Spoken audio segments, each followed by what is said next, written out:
with the video. So they're going to be following up with the video.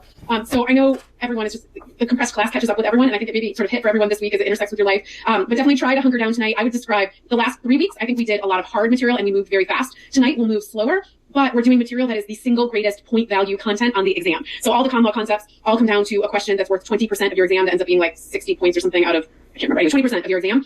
So like the worst con law answer, it's going to be 10 points away from the best con law answer. But the equitable distribution stuff is the single greatest point value on the entire exam. It's what our clients hire us for. Who gets the house? Who gets the assets? So I definitely encourage everyone to really hunker down tonight and really set a goal. There's no time in a compressed online class like this. There's no time for studying before the exam. There's minimal time. There's only time for refreshing and refining. So really try to take notes today such that when you walk into your open book exam, you'll have handy the materials that you need to succeed on this bar question, on this exam question. There's no question that's tested. And like I'll give you on our last day of class a shell of the exam with the point values, and you'll see one point value that's dramatically higher than all the others, and you know that's very likely your equitable distribution question. We're going to spend a lot of time tonight focusing on this. I also wanted to give a quick shout out at the end of class about some other things happening. At the end of class, I'm going to do a con law review question if anyone wants to stay and go over it. And then I haven't had official office hours. I felt pretty comfortable that folks are reaching out with questions as they come up, but we're at week 4, which means we're moving over the halfway point. So I actually want to start providing some more structured opportunities outside of class for optional review. So the 2 things I have in mind are, on Sunday night, I'm going to do an optional mid-semester review. If anyone wants to come, I have very embarrassingly put together a Jeopardy lab. One of my friends, I've been to all these online teaching trainings and learned about all these new cool tools, and I've learned about Jeopardy labs, and they're amazing. You play online. So I put together a game to structure our time to make it a little more fun and uplifting, and we could do another equitable distribution at that review if folks wanted, or we could do the con law question again. So I'll send an email out. It'll be Sunday at 7, totally optional. I'll of course record it for anyone, but just if you want some structured opportunities to start to pull the material together, I want to make those available to you.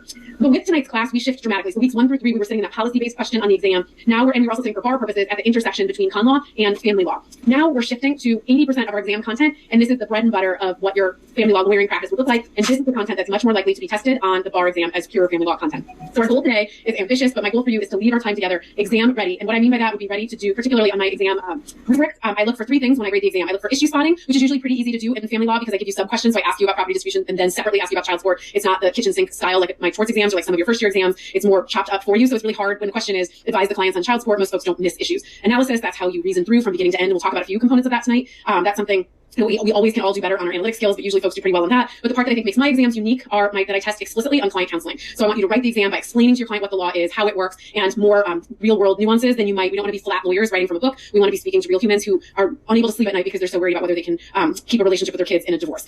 So importantly, we're moving into this more bread and butter content, and we're also moving much more explicitly toward exam readiness. So to start us off, we had 3 cases today, and I'm going to go in reverse order, as I think I said, but we're going to start with the Roberts case, and so this is like one of the best cases ever introduced in a law book, and I have a bunch of folks on call who are not here. Oh my goodness, Nathan. Hey, can you tell us a little bit? What I'm going to do is split our conversation. First, we'll talk about what the case really says, and then second, we're going to use it as a collaborative tool to all issue spots. So Nathan, just tell us what happened in the real case. All right. So Matthew and Leanne Roberts were married in 1989. Matthew started law school at Valparaiso, which is my sister's alma mater. Really after they got married. Right before he graduated, they got divorced after having a child, and the court basically said that his law degree cannot be considered marital property. Good. Did you catch the juicy part in there? There's like one really fun fact that you left out. Well, the fact that they had a $70,000 home that was mortgaged for $63,000 and change. No. Juicier. Who caught it? We're my TMZ folks. My paparazzi. Brian. Right before, right when she found out she was pregnant? Yes.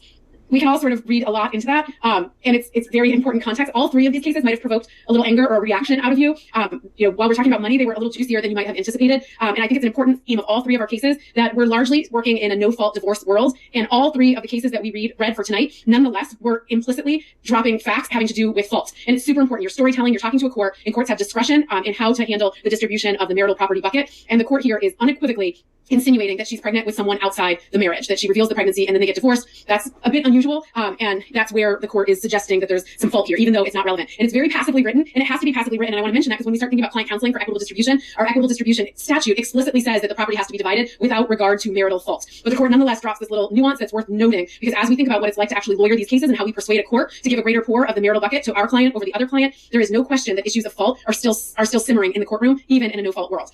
Good. So Nathan tells us the story. I really wish I would have prepared to have one of my many married students get your spouses on class to participate, because none of you guys are going to properly do this justice like your spouses would. But Nathan, give it your best shot. What would your spouse say about why your spouse is entitled to your law degree? And shout it loud so they can hear you, because you get lots of love and street cred for this part, and then whisper on the next questions. Well, she supported me through the whole damn process, so come on. It's got to be something to the marriage. Good, absolutely. And lots of folks in our class are married, and lots of folks in our class have children or are in committed relationships. And you know that you couldn't do what you're doing in many instances without the love and support of someone at home who's making it possible. Someone who's watching your kids right now, making sure you had a quiet hour or so to read for class. You know that it is, and we hear it all the time when you make your graduation posts and when our graduation speeches happen, many people comment and reflect on how they couldn't be where they were if it wasn't for the care and support that someone might have been providing at home. So that's the spouse's argument, but let's get sassy. What's our concern with that argument? It sounded beautiful, and then Nathan, you can talk way quieter so your spouse doesn't hear you. What are the reasons to critique that beautiful, nostalgic Hallmark card view? Well, how do you split a degree? How do you put value on that diploma that it would split equitably?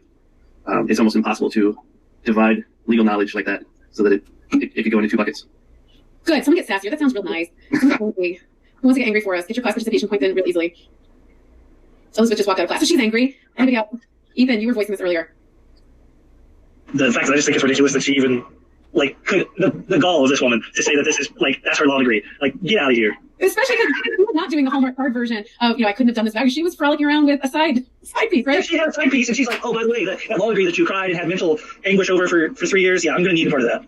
Good. Yeah, law school was his only side piece. That's true. Good. So there's very compelling reasons. Oh, I'm missing everything in the chat. This is great. Okay. Yes, exactly. So there's a lot of reasons to see both sides, but that's where that little pregnancy jab is super important context. And Nathan, I think you gave us the holding, but let's make sure we get the holding really explicitly. What did the court say is a law degree marital property? And remember, in the equitable distribution content, I taught you to think about equitable distribution in 4 steps, 2 of which are the bulk of what you will always do on the exam, and the other 2 of which we're very briefly talking about now. So the first is it property, or what is all the property? Second, what is it valued? And then third, who gets what? And fourth, who gets the marital stuff? So for us on the exam, I will have to just give you information. This is the property and this is how much it's worth. In the real world, that's really hard. Like, what is a brewery in Southern Indiana, a family-owned business worth, right? You could find different valuation experts who would say it's worth a lot. You could find other folks who could value it less. So those first 2 steps are super hard, but Nathan tells us the court here. Did you tell us already? Yes, the degree is not marital property. Good, and it's at that first step. So it's not a question of whether it can be divided yet. It's just not property at all. And importantly, if there were income, like if he was already working as a lawyer, that's different. We're talking about the degree itself. So what I want to do now, though, is this case offers us a perfect opportunity to practice equitable distribution. So what I want to do is use this as a chance. So if you open your casebook, I've got the new edition, and it's on 603. If you open your casebook, and we're going to sketch this out. So the first thing we're going to do is model, before we get to Cody and Sarah, we're going to model here how we answer a real equitable distribution question on the exam. The first thing I want to work on caught my attention in our bar questions, in the practice bar questions that we did on equitable distribution. Almost everyone in the class, almost everyone jumped over the point of the part where you state the rule. So what I'm going to ask you to do, I'm going to mute myself, and I'm going to ask you to open a private chat to just me. You're welcome to post it on the group chat if you want, but I want to give folks space to work at their own pace. And I want you to take a good 4 or 5 minutes. It's going to take a minute, and write up a comprehensive rule. What is something that summarizes in total how equitable distribution works, that is client-centered, and that is exam ready? So this is what you will drop every time you do an equitable distribution analysis. So what you're going to do is open a chat. You can do it in an email instead if you wanted to preserve a better copy for yourself. You can just send me an email now. But what you're doing is taking 4 or 5 minutes to write a thorough rule, comprehensively summarizing what equitable distribution is in Kentucky and how it works. Everybody clear? Okay, off you go. And so you should send me something within the next 5 minutes.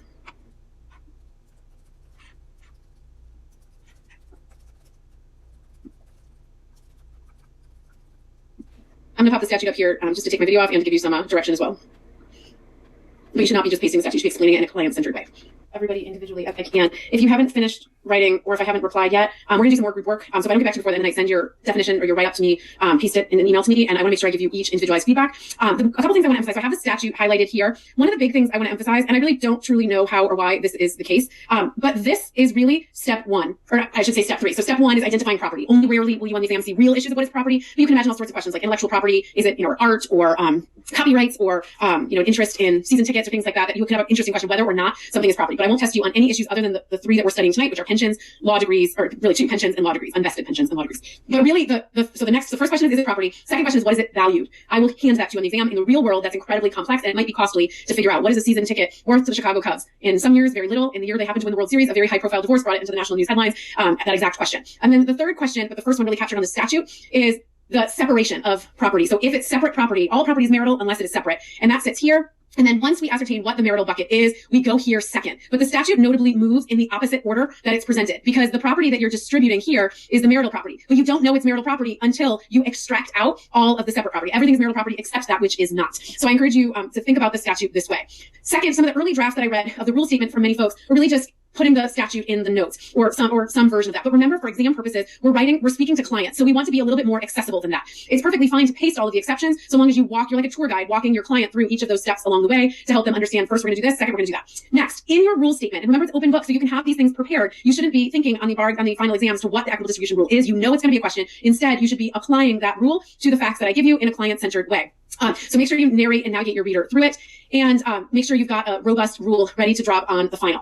Okay, next what I want to do, so first I want to start there. We're going to use the rules that you're developing on the Sarah and Cody simulation as well. But for exam purposes, this strategy of starting by identifying the rule as a whole is how you should approach every question on my exam and also every question on the bar exam. Don't fall for the bar examiners asking you some super narrow question. The bar exam is a very simple formula to answer questions, state the rule, apply the rules of the facts, reach a clear, unequivocal, or clear conclusion, and that's your methodology. The reason the bar exam is so hard is the volume. It's how much material you have to be prepared to do that with the stress of knowing that the court's going to pull, the bar examiners are going to pull one small thing like this pension case, and that's the only little morsel you're going to be tested on in family law. So it's stressful, not because of how you write it up or what you're supposed to write up. The bar exam is stressful because of how much you need to know, and then the restraint you need to exercise in writing up only what the bar examiners have asked you. But always follow that methodology where you state the rule. It's super important in family law because your clients need to understand this. Finally, my last piece of feedback on these macro rules is make sure that you clarify in your rule the different role of the state. In the question of what's marital property, there is no discretion. And the only, that's supposed to be a no sign. No discretion. I don't know what that is now. I'm supposed to be a no sign, but no discretion in bucketing the property. And that's where we're going to get back to this Roberts case. In the distribution, the court has the discretion to distribute without regard to marital in just proportions considering these factors. The court has discretion how to pour the marital pot, whether it's poured equally or unequally, but the court has no discretion here. And that's why this case is so interesting. Okay, so with that in mind, the next thing I want to do is go through the Roberts case and actually do the work. So first, I'm going to, well, why doesn't everyone take a few minutes to sketch it out? So step one is to identify the property and to value it. Here, there's not very much, so we'll skip those. The next step is we need to extract everything as marital property unless we can pull it out. So take a look at the facts given in the case and identify what, if any, can be pulled out as separate property. So what you're doing is you're looking at the Roberts case and the facts that were given, and you're identifying a complete list of property and you're bucketing it. It's either his or hers or marital. And then stop there. So we're not going to talk about what we do with the marital bucket yet. Everybody cool on what we're doing? Okay, take a minute to write it up. I would love for you to do this into a private chat to me again, because I want to give you the private space to follow along, but I really want to see how every single one of you is doing with this material. So what I would hope you would send is his bucket contains this, her bucket contains this, marital bucket contains this, and be careful to delineate assets, things that are worth money, from debt, things that the couple will have to find a way to pay. Everybody good on what we're doing? Okay, take a few minutes to start writing that up, and while you're writing that up, I'm going to move to responding to a few more of your rule statements. Move through group activities I really want to use today to kind of slow down and give everyone the chance to work through this. But a couple of things I want to emphasize.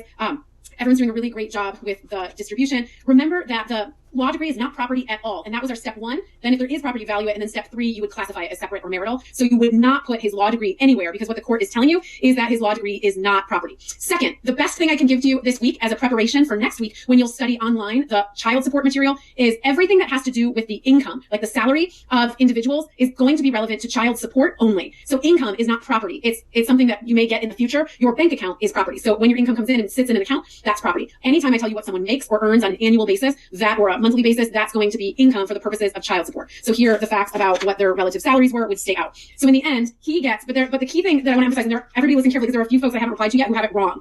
The classification stage where we either bucket as separate his, separate hers, or marital is a mandatory process. And so the student loans, the one big part of this is that his student loans, it does not matter what the title says. So you can expect my exam, you can expect all the cases that we read to regularly tell you the student loans were in his name. Sarah's home equity line was in her name. The most important thing about equitable distribution is, and the power that it reveals, is that we do not care contractually whose it is. So even though the loans were signed out to him and him alone, for the purposes of the dissolution of the marriage, we ignore title theory and instead use the timing metrics. And anything before the marriage or after is out, it's separate. Anything subject to exceptions is out, it's separate. But everything else, debt or assets acquired during the marriage that you can't find a basis to pull out, has to be marital property. And that's the key takeaway from this case, is that the injustice from her perspective, that the loans are marital property, debt, that they will bear the burden of together. But the degree and whatever it could have been worth is not property at all, subject to equitable distribution. But the only way we can really see that is if we go through step by step. Let me put up a slightly different file to help bring that point home. This is really from the slides you already watched, but I just think it's a helpful visual. Everything is marital property.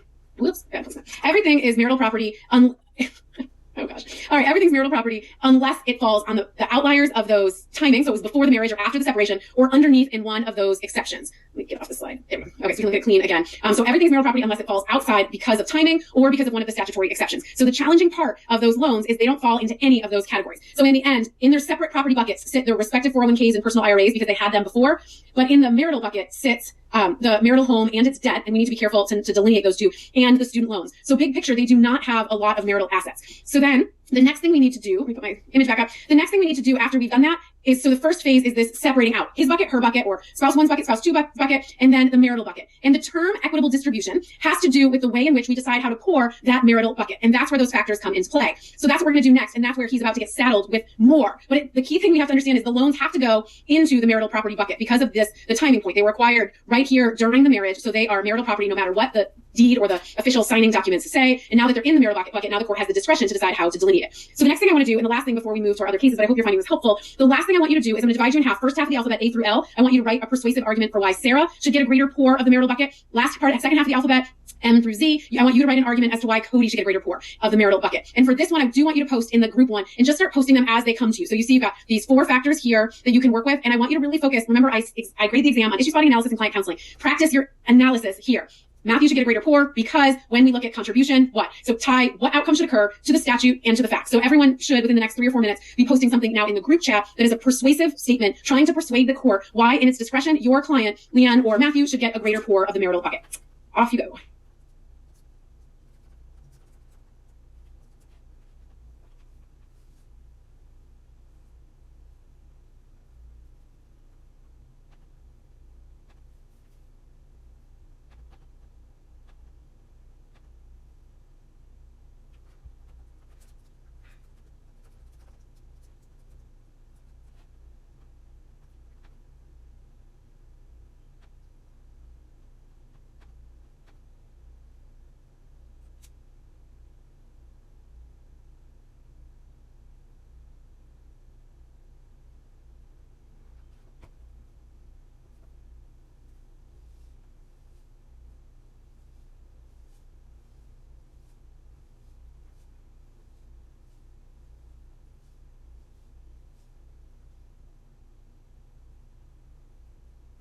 Good. You guys are doing a really great job with this. And I hope you're getting the hang of, so the exam is just straight up Mad Libs, right? You know you're going to get equitable distribution. And what we're modeling here is the exact framework you should use when you answer the question. Good. Everybody's making persuasive statements. Everyone is tethering it explicitly to provisions in the statute and to a fact provided. Really, really, this is our strongest work yet right here in this group chat. So great work. Okay. So, but the key thing to close out that case, the Roberts case, is the recognition that the court had to assign the debt to both couples. But in the end, in this discretionary process that we're modeling here in the chat bar, in the discretionary process, because the marital property was a lot of debt, when we say give a greater pour, it's pouring debt into Matthew's bucket. And that's how the court could find an equitable, keyword, way to resolve this dispute about how to handle the law degree. Okay. Next, we'll do a little bit more practice. Let me stop and see if anyone has any questions. Any questions at all? And then what we're going to do, let's talk very briefly, but they're both pretty quick, about bankruptcy and about, oh yeah, go ahead, Elizabeth. Yes, I just wanted to clarify, this is kind of from my rule draft. You said to maybe make a note about discretion. Is the discretion, is that at how much does each get? Like, there's no discretion about, like, who gets what, right? Of the marital bucket only, yes. There's no discretion with the bucketing. Exactly right. Okay, and then the discretion is at the end of, like, in the marital property, they can decide who gets what. You got it perfectly. Exactly. Good. On the exam, anywhere on the exam, it's going to use the phrase 50-50 anywhere. It's like nails on a chalkboard. It's like torturing puppies. Nobody's going to do that on the exam. It may very well be that when you try to make those competing arguments, neither side has a really compelling argument. But in no scenario in Kentucky is there any law that says that the marital bucket will be divided 50-50. It will be divided according to those factors. If after you do those factors, things seem pretty equal, you're welcome to reflect there. But it will be very, very inaccurate to in any way suggest to a client that the marital bucket will be divided in half. We have no way of knowing that, and there's no legal directive telling our courts to do that. And notably, there are some courts that do exactly that. They have a presumption of 50-50 that you could overcome. We do not do that in Kentucky. Okay. Next, let's look at this Howard case ever so briefly. I'm super sad that Mary Beth isn't here because her last name is Howard and she was totally going to be on call for the Howard case. Super obvious. But does anyone want to volunteer? Does anyone secretly love bankruptcy law? Because I'm about to tell you 100% of my bankruptcy law knowledge. Brian, bring it home. Yeah. So, for Howard, Shane and Sandra dissolved their marriage, and Shane was required to pay numerous things, including a loan. And he was granted Chapter 7 bankruptcy, and so he discharged his debts. And then he was seeking to reduce his alimony payments under the divorce decree. And the court basically was asking, do you have an obligation under divorce decree to make payments for debt under the bankruptcy? And it's not dischargeable under the bankruptcy. Beautiful. Good. A couple things I want to emphasize. One great takeaway from this case is this is a really powerful family law lawyering lesson because Brian, who actually started the battle here, right? So this is Kentucky litigation, but who actually went to the court to ask for something first, Brian or anyone? It's a great lesson. Yeah, go ahead, Brian. I believe it was the gentleman. He filed for bankruptcy, and then he sought to terminate the alimony, I believe. He sought to terminate child support. Good. So next week, you're going to study child support in your online unit. And one of the things you'll learn is it's based on how much income each respective parent brings in. So Shane realizes that because of illness or an inability to find work, he doesn't have the same amount of income. So he goes to court to ask for something to benefit himself, to reduce his child support obligation based on his change in circumstances. The reason I want to mention that is because rule number 1 of family law is anytime you ask for something, we need to anticipate and prepare for what the move will be on the other side. You will not meet family law clients who say, oh, of course, let's thoughtfully consider how his obligation should be less, and don't see an opportunity to ask for something back. And that's exactly what happens. So he asks for this, and then she slams back back with a contempt motion saying that he's in contempt for failing to pay the obligation. This case, I literally know everything I know about bankruptcy sits in the next 3 minutes of what I'm about to say. You will not expect to get extensively tested on this whatsoever. However, I always assign this case because it's super important. If you read this case and thought it was very technical, thought there were a lot of statutory pieces to put together between Chapter 7, Chapter 11, Chapter 13, the bankruptcy amendments, the bankruptcy code, there's a lot to put together. The answer is absolutely yes. And if this is not your area of expertise, you will need co-counsel to advise clients in bankruptcy. In all the years I've taught this case, never has this case felt more important than right now, because the economic circumstances that so many people are under, combined with the marital strain that so many people are under, are going to merge together. And we're going to see, you guys are going to see in your practices 1 to 2 to 3 years out, lots of divorces that are going to have to be combined with a bankruptcy. And if you go, there are all sorts of strategic questions as to whether the couple files for bankruptcy together, whether just one spouse files or each spouse files individually. But for all of the couples right now that are struggling in their marriages and struggling especially under the weight of economic pressures of 43 million people being out of work, your practice areas will have to be ultimately start to integrate advising clients in the bankruptcy implications combined with the family law implications. And so the key point here is that the old rule, I'm going to bust out the whiteboard, wait for it. The old rule used to look at it from the perspective, wait for it, used to work from the perspective of whether the obligation was owed, looks like a gun, it's not, was owed to the spouse. So that's why this case ends up being so complicated, because he didn't owe her money. Brian used the word alimony a lot, which was the right word to use if you're her, because you're trying to suggest that it was a debt due to her. And so that's kind of a quirky distinction. Was it really owed to her when technically he owed it to Durango or to the lender? And so the new rule basically says this can be finagled way too much, subject to way too much manipulation. Instead, if what you have is an agreement that comes out of a divorce, anything in that agreement is something that can't be discharged in bankruptcy. So it does away with this sort of technicality that was at issue in this case. But Chapter 13 bankruptcy, which is more of a restructuring, if the individual has a valuable asset, something like a piece of property that would allow them to restructure, it still works this way. So highly technical area, highly relevant to modern families facing great economic distresses. And the question sits in whether or not we use this rule like Chapter 7 that says anything coming out of a family court order cannot be discharged, or whether we sit in Chapter 13 where it still could. So you can see lots of careful client counseling considerations. Okay, Johnny, I saw you had your hand up earlier and I rudely ignored it. So let me come to you now. No, I think you answered my question. Never mind. Okay. All right, perfect. Let's do our last case and then we'll move to Sarah and Cody. Does anyone want to volunteer to fight the good fight for a firefighter? I have one of you on call for it, but if anyone wants to take it, if not, Tanner, I have you. Where are you? Oh no, Tanner's not here anymore. Okay, Allison, wonderful. So you just want me to explain the case? Yeah. Okay, so Tanner is a firefighter who had been working for the city of Meridian for about 19 years, and he was entitled to a pension that would vest at, I think it was 25 years of service. So they were separating 8 years before his pension would vest, and basically he was trying to argue that it shouldn't be considered marital property because it wasn't vested. The counter argument was that basically they had paid into it during the marriage, so it would be a marital asset, like at the time that it vested. Good, perfect. And so we can see really strong arguments on both sides. I guarantee everyone who read this had a very strong reaction depending on your experiences with pensions, your experiences with divorce, your experiences with public service. There's not a lot of people who read this case neutrally. Again, back to my theme about how fault-based divorce may be dead, but it's always simmering in the background. Here, again, the court is very clear to say that he committed adultery, he was abusive. They have nothing nice to say about, and that he dissipated the marital assets. The court has nothing nice to say about him whatsoever. But we can also really find compelling arguments here. And the one that I think really gets people, especially as we're talking about unvested pensions, these are folks who have given their lives to public service or put their lives on the line for public service. And the question is, there's a couple questions. Is it property at all? And Allison, what does the court say about that? That's the nice, easy question. Is an unvested pension property at all? That's our first question. The court says that it is property for equitable distribution under section 46B-81. Good, and it's not a super fulfilling definition. You might have highlighted it as a definition, but you won't have it doesn't bring you a lot of clarity. It's sort of saying, well, property is something that you have that's not too speculative, that you have an interest in, that you have an expectation in. But then, so it is property. Then the next question is, what do we do with this uncertainty? If he gets to 25 years of service, this might be worth a significant amount of money. But there are lots of uncertainties. There are uncertainties that he can control, like whether he finishes work or whether he's let go for cause. There are other certainties that he can't control. Think Kentucky teachers marching the state capitol over their pensions. And so the question is, how do we manage the risk? And so he wants to say that the property can be valued at sits way back here at the 27,000 mark, because that's all you could value it at today. She wants to be able to say that it sits way up here at its full potential value. And so, Allison, what jurisdictional split, and actually I shouldn't say jurisdictional split, what approaches does the court outline as possible ways to handle this question? It could be way down here, it could be way up here. So I believe this is where I started talking about the three-part analysis. And the first part is whether the interest is property subject to equitable distribution. Second is whether the interest reasonably could be valued. And third, if so, what was the most appropriate method of valuation? Good. And then what are those different methods of valuation? Like, are we doing it now or are we going to wait? So, I'm seeing here, once matured, the trial court could determine the proper shares which each party was entitled. So I think, I don't know if I'm answering your question. Oh, yes. The result with that, first, the court must hold a second hearing in order to determine the percentage to which non-employee spouse was entitled. And second was a witness must testify to the events that occurred. I don't know what that's not. Sorry. That's one option. Elizabeth, do you want to jump in as well? Yes. So they give 3 different ways that they could divide this up. They say that they could do a present value immediate offset approach. So that's basically going with his argument that we'll give you 20,000 now and kind of cut ties. And then, but they said that there's risk to that because if it never vests, she has essentially gotten that 20,000 kind of clean. And then besides that, he doesn't have any money anyway to give her the 20,000. Then the second way is a present division when it actually vests. So that's what Allison was talking about, that once it matures, the court will come back and then determine the share that she should get. The court said that was good because they have an equal risk of forfeiting it, but then they said that a con is that it prolongs their entanglement. The third way is to prolong jurisdiction over the parties. Let's see, and then so that is kind of the same thing in that it prolongs entanglement, and they have to have a second hearing and witnesses, like Allison was saying. And then it said that the court concludes that trial judges have discretion to choose whichever method, either the first two, or any other method, but that the third method was out because it went against the actual statute. Awesome. That was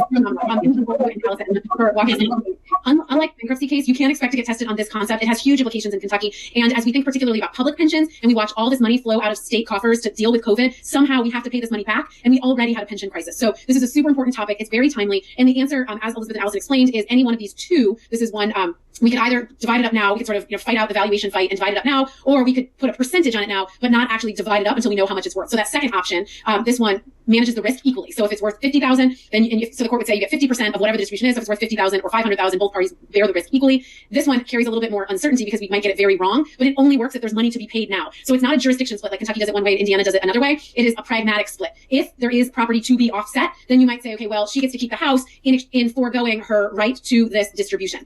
And then the last thing I want to emphasize about this material is if you think about this second option, what we're saying is that sometime in the next 7 years, this might vest for him, or it might not, and it might vest for a lot of money, or it might vest for a little. And you can imagine how we don't want to create a world where she's sort of, compelled to stalk and lure to figure out what actually happens with this. So consequently, courts impose a very specific requirement.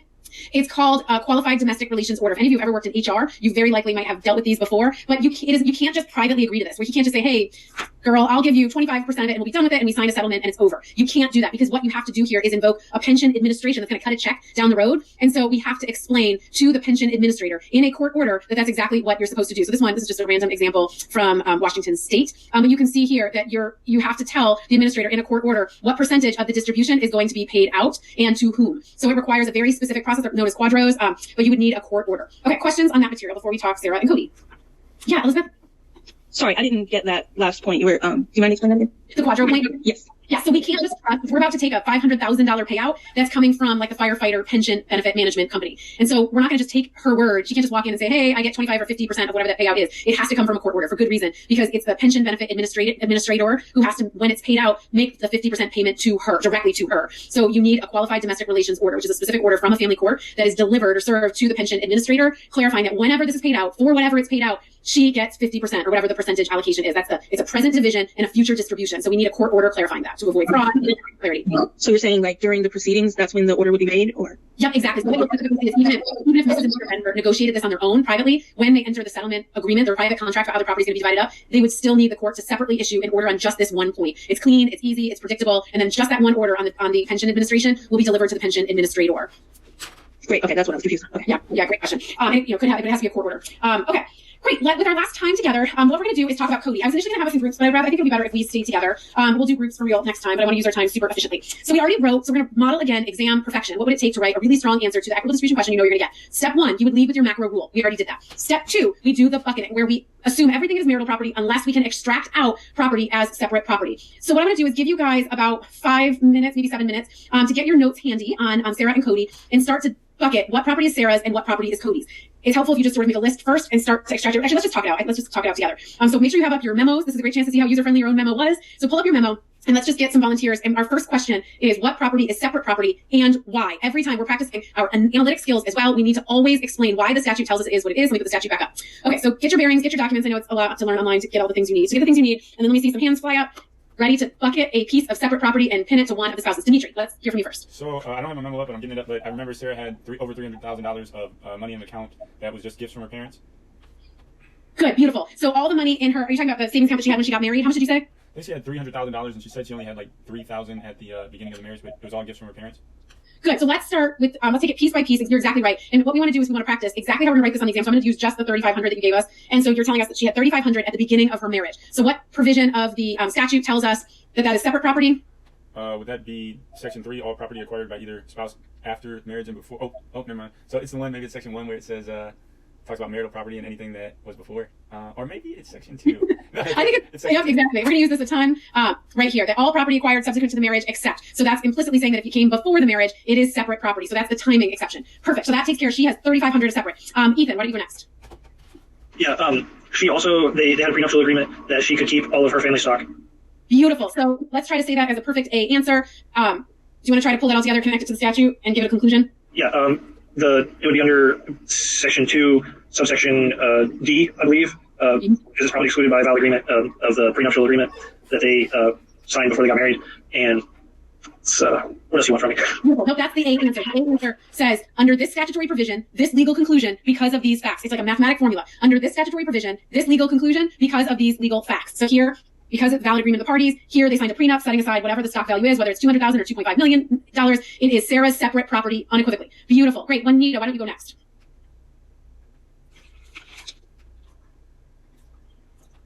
Make sure you unmute when you do. Sorry, can you hear me now? Okay, I'm talking to myself. The $95, the $95 from the sale of the condo would be Sarah's.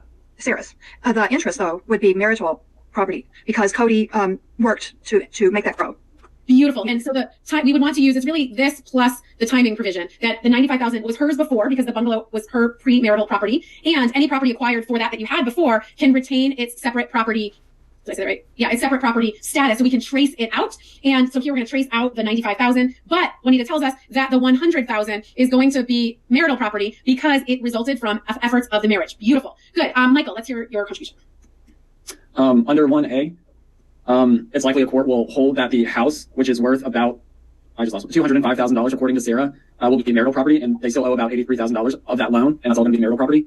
Good. It's true, except the key thing to remember is when we do tracing, we've got to follow our math and make it consistent. And so if we're tracing out, if there's anything to be traced out of that property, then we would need to do that now. Is there anything to be traced out? So your point is that the $200,000, the home and the mortgage are both marital property. But what can we trace out? I have folks with their hands up, but I don't know if you want to participate on this. Monica?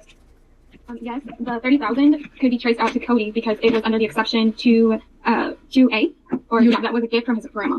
Beautiful. So 30,000 of that 200 has to get traced out to Cody because of the gift or bequest exception, making it separate property. Beautiful. What else? Ethan, what do you have? My hand was just raised from previous. No, it was raised from when I spoke earlier. Oh, okay, perfect. Yeah, sorry. No problem, Dimitri. So I was going to say the mortgage could be shared, the debt. Good. It's for now. We're going to bucket it. It's the marital bucket is the word we want to use. Exactly. Because why? Sorry, I got to use the method. So let me look. Because they got it together. So would that be section 1? Just section 1, or no, section. Ironically, I think it's 2 again. 2. Okay. Right. Anything acquired subsequent to the marriage. Okay. It's that timing exception again. Good. You guys are beautifully getting the hang of this, and you're doing really great work on this. What you can see the methodology that we just keep practicing the same methodology. So we would carry that through, and we would bucket the marital bucket the separate everything's marital property to begin with, unless you can do that great rigorous analysis to prove that something comes out. With our last 2 minutes together, let's hear someone make a persuasive argument for. And let me just clarify one thing. Ideally, you would carry the analysis through to math, and your math would reveal that Sarah has a shit ton of money. Good to know. So let's carry that through, and she's way more than Cody. Let's carry that through now and make a persuasive argument. So now we have the marital bucket, and the marital bucket has the $100,000 from the investment account, and it has the remaining equity on the home after we back out the bequeathment and after we manage the mortgage, or we separate out the mortgage. So someone make our last 2 questions to finish class. Someone make a persuasive argument for Sarah using the contribution factors, and someone make a persuasive argument for Cody. And now we're on the discretionary part. So 2 questions to get us through to the finale. Juanita, did you want to participate on this point? No, something else. Okay, Michael, go ahead. Sorry, I had my hand raised still from last time. I apologize. There's a cost. All right, Elizabeth, go ahead. Okay, so I'm going to make an argument that Sarah should get more money because of her contribution to the marriage. She stayed home and took care of the kids. She's asking for kind of primary custody, and especially it seems that she's the main one who supports the daughter instead of instead of Cody also supporting her. It's a little unclear about that. And then I think they were married for quite a long time, so she deserves more money for putting up with Cody's antics. Beautiful. I'm going to add one tweak to what Elizabeth just said. So there's a strong argument for Sarah to emphasize everything she gave to that marriage, including her parents' money. The fact that her financial resources sort of set the family up are super important. So for her, that look back is really important. And the other thing that's really important for her, Elizabeth said it, but she didn't use this exact wording. So I'm just going to tether everything Elizabeth said to this phrase, that the economic circumstances of the spouses when the division of properties become effective is such that she's not working and he is working. That's a very myopic painting of the facts. So someone jump in and defend Cody for us. Dimitri or Brian. Dimitri, are you going to participate on that? Yes. All right. But Brian can definitely help. So the dissolution, or Cody should get more because of the contributions he made after, while they were married and after the home was acquired, and what he did with the investment account. Also, his economic circumstances at the point that the property is being divided is such that Sarah has a lot more money than he does. I think he said he only had like $7,000 in his savings account, although he's still working, but she has like hundreds of thousands in stock and millions in stock. And then the duration of marriage it was about like 15 or 12 years, and then if we want to talk about antics, he was getting beat up a little bit too. So Good. And I love how, notably, the rule unequivocally tells us without regard to marital conduct. But nonetheless, we can't help, we're storytelling about what each spouse gave to this marriage to try to make it successful, and now how they're aggrieved, and that this poor of the marital bucket has to make it right. And so the counter argument for Cody, they both have very persuasive arguments. Cody's argument's like, have you seen how big her separate property bucket is? She has potentially over $2 million in it. So, you know, cry me a river that she's not working. Her mom and dad have funded her for decades. She's just fine. And so, and he was the one who's contributing with the income and with the investment account. Really great job. I want to officially be respectful, make sure at end class now. You guys did a great job. I hope you experienced the growth. I saw a ton of growth from beginning class to the end. We will keep practicing this. I'm going to have, like I said, these mid-semester review on Sunday night, if that's helpful. And if you want to come, I'll record it, and we can do another small equitable distribution together. But I'm going to officially end class here, and then give everybody, I'm going to give a few minutes for folks to ask questions if they want to, and then I'm going to move into that practice discussion of common law if anyone wants to stay for that. And I'm going to stop the recording and restart the recording to pick that up so I can send it to those who want to just watch that. But awesome job. I'm so appreciative of everyone who participated so incredibly thoughtfully tonight, and great work. I'll see you all next week. So goodbye officially. I'm going to stop our recording. Okay, let me take questions. If anyone had questions about what we just did before we move to the practice common law question, if anyone wants to stay for that. Dimitri, go ahead. Man, what was my one question? All right, I had two questions. I forgot my first one, but are we still meeting tomorrow? Oh, what time is the review on Sunday? You said 7 p.m.? 7, yes, and I'll send an email to everybody clarifying that. It's going to be fun. We're going to have a Jeopardy Smackdown. You should come. Yeah, no, I'll be there. I have nothing else to do, honestly. It's on like Donkey Kong. And then, are we still meeting tomorrow? Yes, did we say 4:30? Yeah, whatever time's good for you, 4:30, whatever. 4:30 is perfect, yes, and we'll be in Lawyer Lab 1. Let me make sure this is on my calendar. Yes, that sounds perfect. I will see you then. And anyone else here who wants to schedule time to do any review, yeah, it's already on my calendar. Who wants to schedule time to do any review whatsoever, I'd be thrilled to do that. Awesome, so I'll see you tomorrow, Dimitri. Yeah, is this Lawyer Lab 1? This is it, right? Yeah, there's only one. I think this is the only spot ever. Okay, thanks. This is the classroom water cooler. Okay, awesome. Any other questions about the material?